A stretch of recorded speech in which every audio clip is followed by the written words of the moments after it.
Welcome to 3 Count Commentaries. This is your host, MagMongoSlade, and I am here to do my NXT report. It was tremendous. The main event, tremendous. Can't wait to get there. But we got to start the show with Austin Theory versus Karrion Kross. Now, this match was a little too long for my taste, but the right person won, obviously. Karrion Kross was wearing gladiator tassels, which I thought was very weird. It just looked strange on him to be had those things flopping around while as he moves. Kross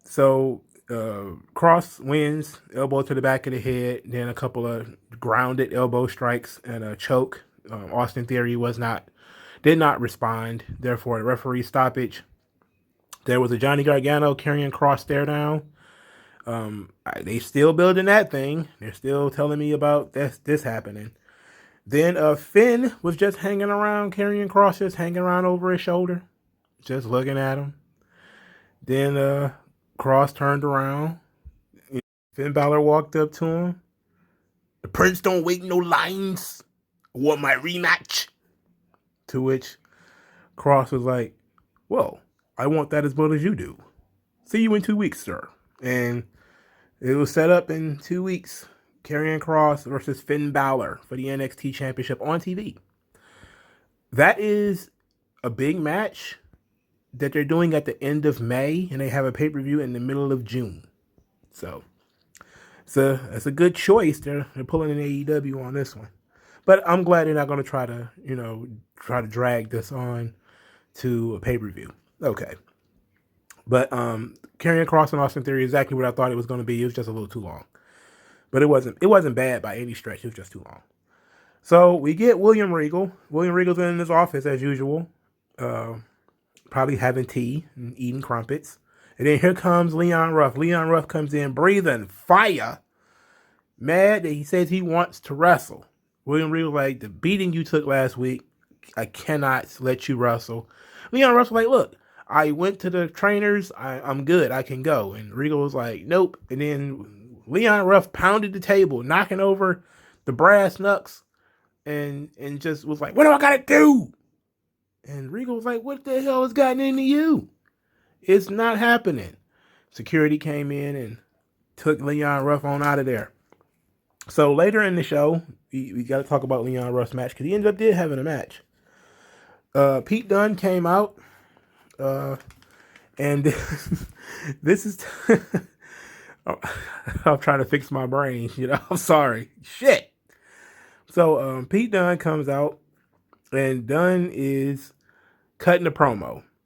And he's like, it seems Karrion Kross has chosen to fight Finn Balor.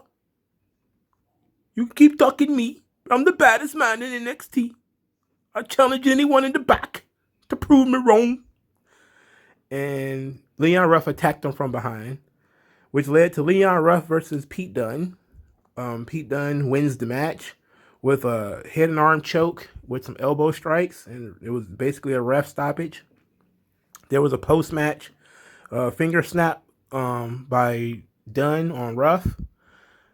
So match was fine. I don't know. What are we doing with Pete Dunne? What are we doing? Where's he going? What is his goal? What is his end goal? To prove he's the baddest man in NXT. It's like, okay, fair. But I'm guessing at some point, somebody's going to have to step up and put him down. So the question is, who's that going to be? I guess we'll have to see.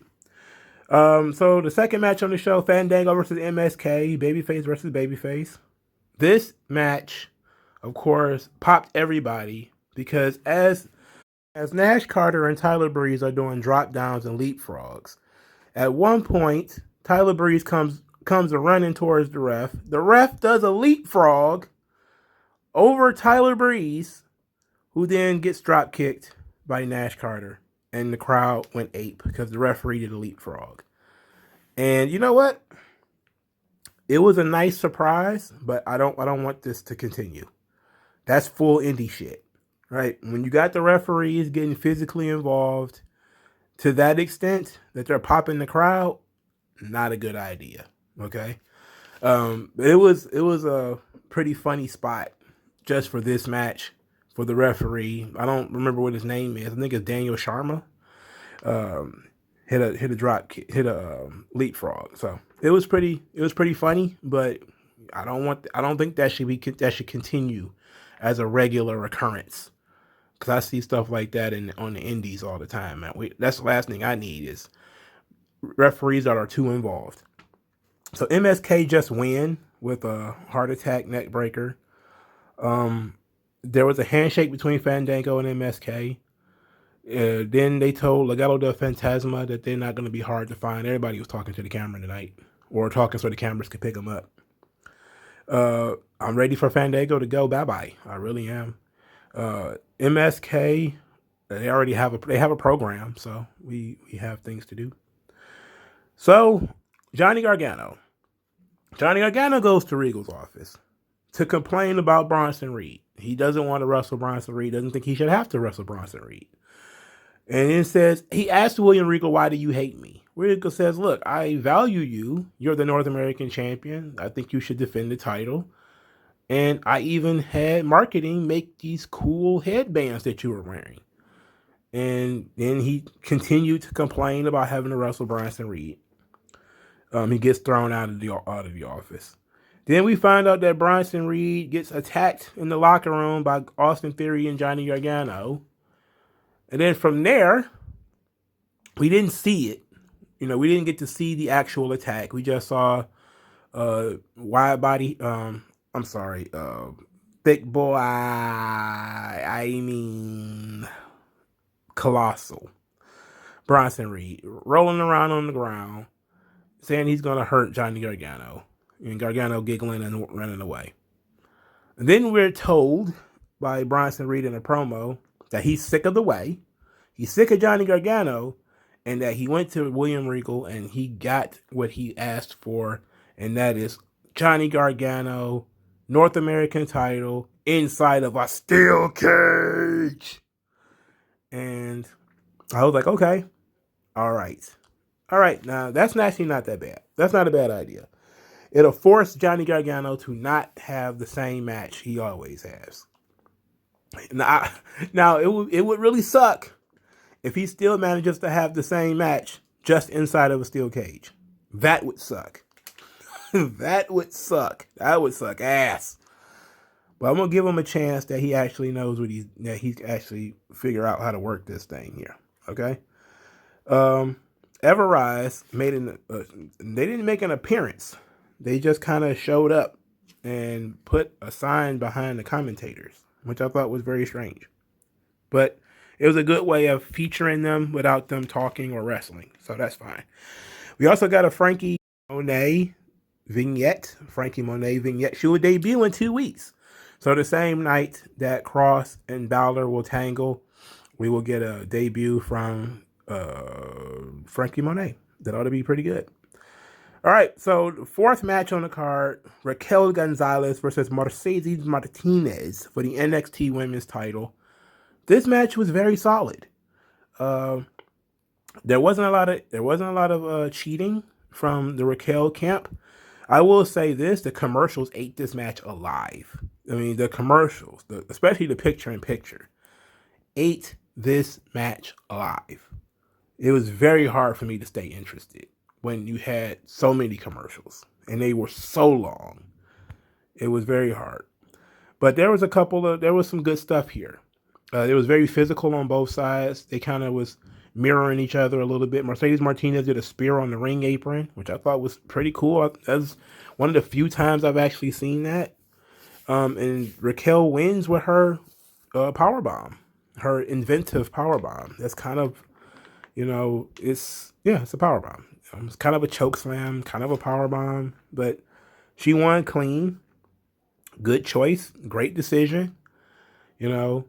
Mercedes got her shot. I don't know what you do with her now, but she got her shot. And Raquel gets to stomp forward with new contenders. I'm really trying to figure out who could possibly be next. They've beaten everybody, so it's got to be either Shotzi or Ember, right? I mean, even though I know they just lost, but there's got to be like Shotzi or Ember stuff going on, right? All right, so Swerve and his folks showed up. HitRow Records. HitRow Records. They showed up. Swerve has started referring to himself in the third person as Swerve. Says that, he made some mistakes in NXT, and one of them was trying to be what everybody think he should be. Swerve's house is not who he is. Swerve is confidence. That's not who he is. He says Swerve is a savage. Swerve is disrespectful. And that's who he's going to be from now on. And so then he introduced his homeboys. Top Dollar. I guess he's not going by the name AJ Francis. He's going by Top Dollar. Top Dollar. And I didn't catch on at first. Because he says from the NFL to A&E, NXT, I make top dollar every day. I didn't know that he was going to bust into rap. And then he did. And then I cringed. Because I'm tired of rap. I'm tired of musical acts. I'm old. I knew that they was going to do a HitRow thing. I didn't know they were going to be rapping, though. I'm not saying that he's bad at what he was doing. Because he wasn't. I just am burnt out on musical acts. There's too many of them. I didn't really even hear what Ashanti Theodonis said because my brain was spinning from the rap that Top Dollar had done. But then they had B-Fab, which that sounds like a random name generator. Is that a name that like a female rapper would have, B-Fab? No, not in this century. Maybe in 1993, that would have been a name for a female rapper. I forget what her name is. I think it's Brandy or something. But she talked about hanging out with Juicy J and that she's the dime who makes the deals. So I'm guessing she's the manager of the group, which is a good spot. She's not a wrestler. That's probably why we've never seen her before. Of course, this is a play off of Death Row Records. Of course, they're not going to use the word death, so they use the word hit. They go on HitRow. So apparently, Top Dollar is going to be doing a Suge Knight gimmick, and I'm all for that because he looks the part. Okay, big dude, intimidating. I'm all for it. I'm all for that. He even admitted to taking down Leon Ruff because Leon Ruff still wanted to fight last week. I'm all for it. AJ Francis. Now, the problem I do have with this is that AJ Francis is a big teddy bear on Treasures. So now he's supposed to be this badass heel, but he's big teddy bear Francis, AJ Francis on Treasures. We probably should have waited until that show was over and not did this stuff concurrently, because now we're getting schizophrenic presentations of the same guy. Where, in this show, he's big teddy bear, talk about my representation, how much he loves my wrestling. In this thing, he's talking about being top dollar, big money, heavyweight, get your roll on and all that shit, right? So I'm guessing B-Fab is going to be Miss Chalet, which means that she's probably going to have to get smacked by somebody. Well, that was the only woman that was in Death Row. It was Miss Chalet, right? She was the singer. I think she was dating Dr. Dre, and Dr. Dre beat her ass, which was a routine Dr. Dre thing back then. I don't know what it's about today. Maybe after that divorce, he probably should start whooping women's asses again. He didn't get divorced when he was whooping their asses and lose half his goddamn multi-millions of dollars. No, I do not, for the record, I do not condone domestic violence. Okay, for the record. So that leaves the question, who the hell is Swerve? Well, who is Ashanti Theodonis? Is he Daz? Is he Corrupt? I hope he's not Daz, because Daz sucks. Corrupt sucks too. But, I don't know. Who else was in Death Row? Well, Nate Dogg? Well, I guess he could pull off a Nate Dogg.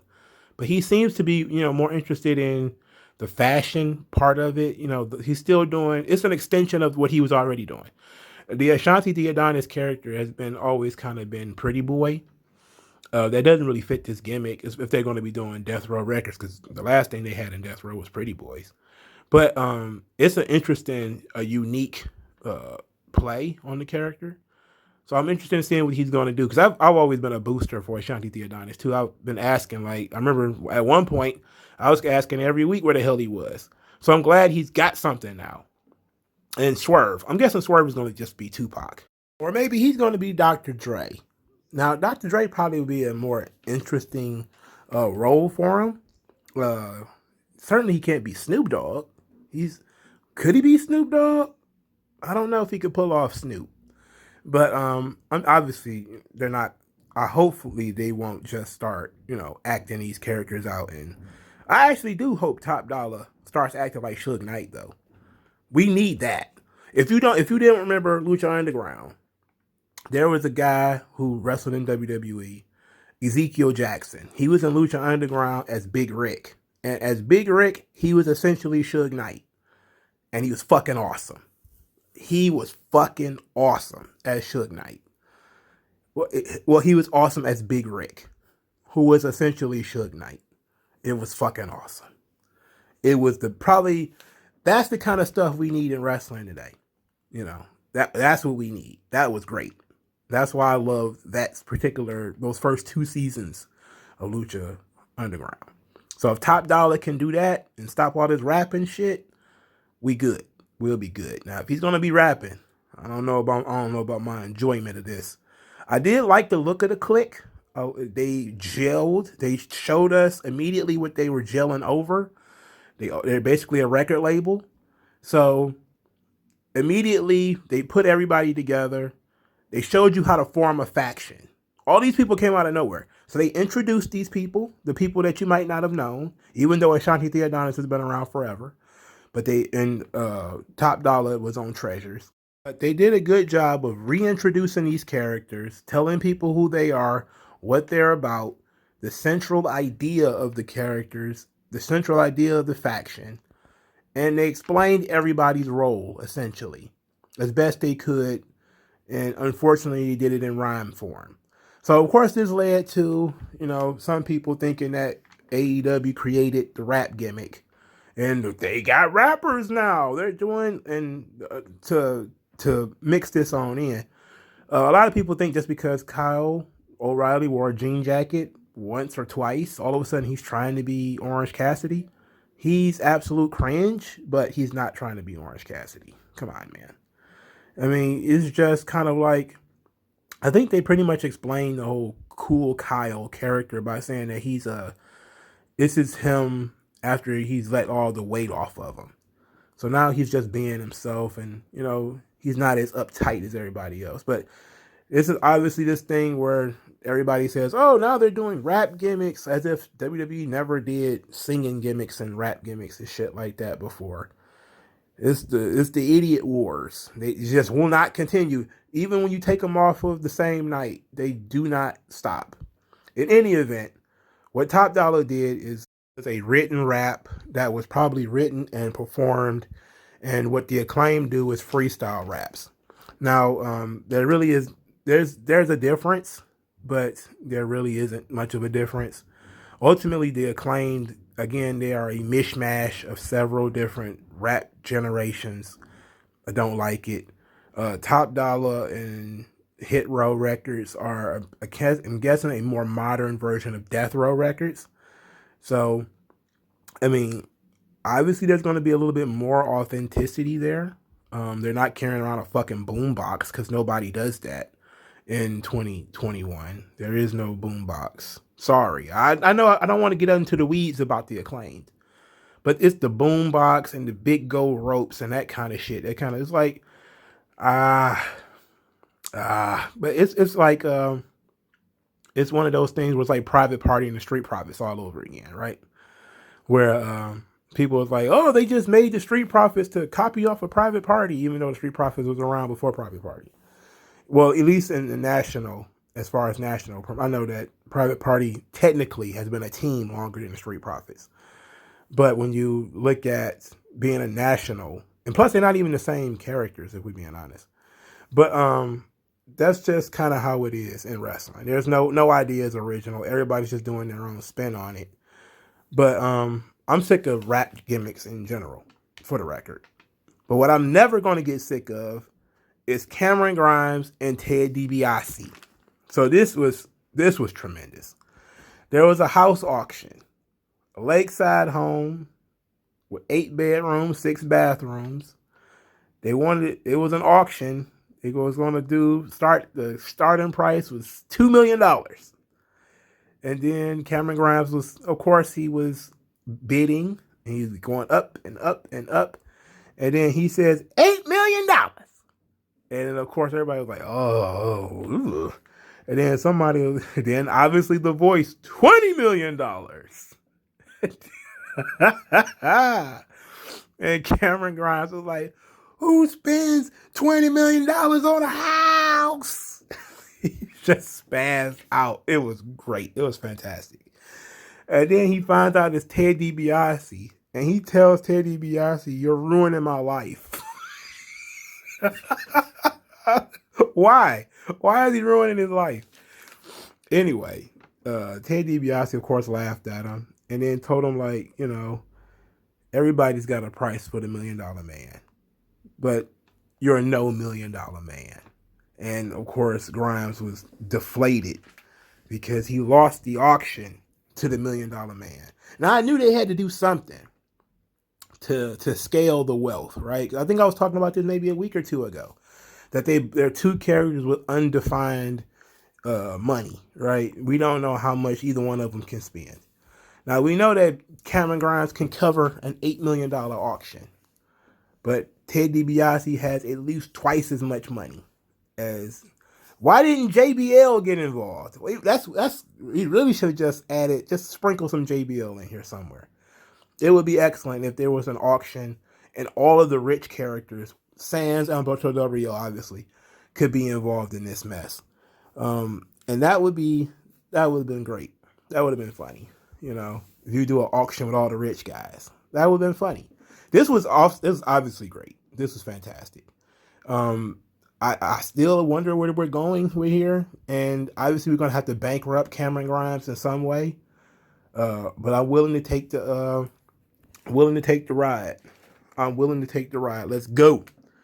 So we get a Zoe Stark promo who says she was a fan of Toni Storm before she got to NXT.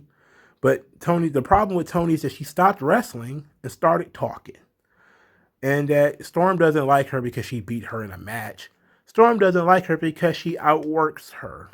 She lives in the gym. And then she called herself a wrestling machine. And I was like, good golly, Miss Molly, what the fuck? No. Don't do it. Stop talking about how hard you work. Stop it. Just outwork everyone. Stop doing it. It does not resonate with the audience. Everybody works hard. Okay, now I get that she's trying to say that Toni Storm is lazy. Then she should have just said that. She should have just said that Toni Storm is lazy. She's gotten lazy. And she doesn't work as hard as, she could. You don't have to talk about how hard you work. Just talk about how little Toni Storm works. Just say that Toni Storm has gotten entitled and all that kind of stuff. It has the same premise, but it's not, I live in the gym. I work out at the PC all the time. It's like, nobody cares. That's not character. I work hard is not a character. I work harder than you is not character. We're supposed to be looking for character in these goddamn promos, Zoe Stark. Anyway, so match 5, Oney Lorcan versus Kyle O'Reilly. Kyle O'Reilly and Oney Lorcan obviously got into an argument in the vaunted NXT parking lot, in which Oney Lorcan berated him for not being able to beat Pete Dunn and a bunch of other people that he can't beat. And Kyle O'Reilly said he felt bad for Oney because he was hanging out in the sun all this time waiting on him. And you know what? I don't like the Cool Kyle character, just to back up a little bit. I don't like the Cool Kyle character. I think it's stupid. I've always thought that Kyle O'Reilly's greatest weakness has been his utter lack of personality. Now, they're trying to rectify that by making him be this sort of kind of guy where, he's a legit ass kicker. He does MMA and all that kind of stuff. So he's not really too concerned about anybody. But I don't like Cool Kyle. I'm not a fan. Not a fan. He looks very Canadian.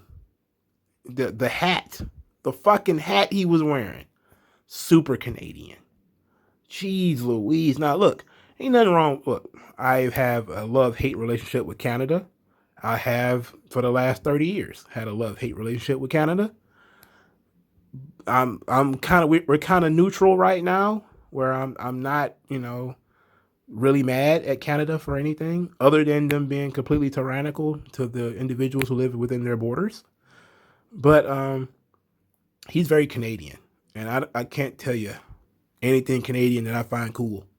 Not just like on its own, like maybe in conjunction with other things, like wrestling. Like the Canadians that wrestle are very cool. I wouldn't call them the exceptionally cool people. And I think that it's kind of strange that with the exception of Chris Jericho, who was born in New York, a lot of the Canadian wrestlers don't have fucking personalities. There's something weird about that. Is it just me? Benoit, Kenny Omega, or Owen Hart. Owen Hart had a pretty good personality. Brett was okay with his personality. He found a way to make it work for him. But a lot of the Canadian wrestlers, well, Edge, I guess Edge had a personality, sure. And Christian. So I guess about 3 or 4 of them. Owen, Edge, Christian, and I guess Jericho. They had good personalities. The vast majority of Canadian wrestlers, man, they're work guys. And that's just kind of how it is. They're basically Europeans, and it's unfortunate. Anyway, Kyle O'Reilly beat Only Lorcan with a flying knee drop, to which Pete Dunne attacked him after the match, and then Bobby Fish made the save. We got to see Bobby Fish. Bobby Fish is back. But they didn't get back together. Old man Bob was kind of circling Kyle O'Reilly, and Kyle said, "Look, hey, thanks for the look, but I'm doing my own thing." And then Bob says, "Like, I appreciate that. I got scores to settle myself. I see you when I see you." So this was handled very well. There was no arguing between the two of them, no bickering, no fighting. They was just two guys who decided to go their own way. They got 2 different agendas. They going in different directions. So I'm cool. I'm cool with that. Was it anticlimactic as a breakup of, I guess, Red Dragon, the actual tag team of Undisputed Era?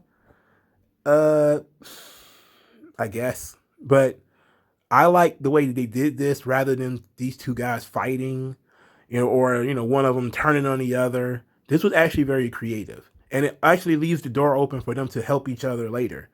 Because there's no reason for them to fight. There's no reason for them to dislike each other. So the door is still open for them to continue working together at one point. But they got their own agendas right now. So that's cool with me. I just want to start the clock, see how long it's going to take for Bobby Fish to get hurt again. There was The Way. They did an Avenger-style vignette, and I kind of laughed at it because it was pretty silly. So the main event, Santos Escobar and Kushida, best 2 out of 3 falls for the Cruiserweight Championship. This match ruled. This match was dope as fuck. The first fall went to Escobar, Phantom Driver. I don't like how they structure these matches sometimes because it was like 90 seconds, maybe a minute and 2 minutes, and then Santos Escobar tapped out to the hoverboard lock or the arm bar or something like that. And I think that was just too fast. Like, space these things out. Why couldn't the Phantom Driver be earlier in the match? And then Escobar is like, I got this in the bag. And then that's how he gets trapped into the arm bar and he loses. And it's after like 5 or 6 more minutes. And, add some steam to Kushida where he's down 1 fall. So now he's got to perform better. But it just happened so fast. And, that's how they do Survivor Series. That's how they do Iron Man matches and stuff now. The simple thing of taking your time and, letting the story play out. Nah. Anyway, the final stretch was very fucking good. The finish comes with a hammerlock suplex. Tremendous finish. Enjoyed the hell out of it. I'm guessing Escobar's on the other side of the door now. I guess he's finished. He's done. Finito. They did have a spot where MSK came out to stop Legado del Fantasma from interfering. I'm guessing that's going to be the end for the group, is when they finally have the match with MSK, which will probably be in 2 weeks, or next week or something.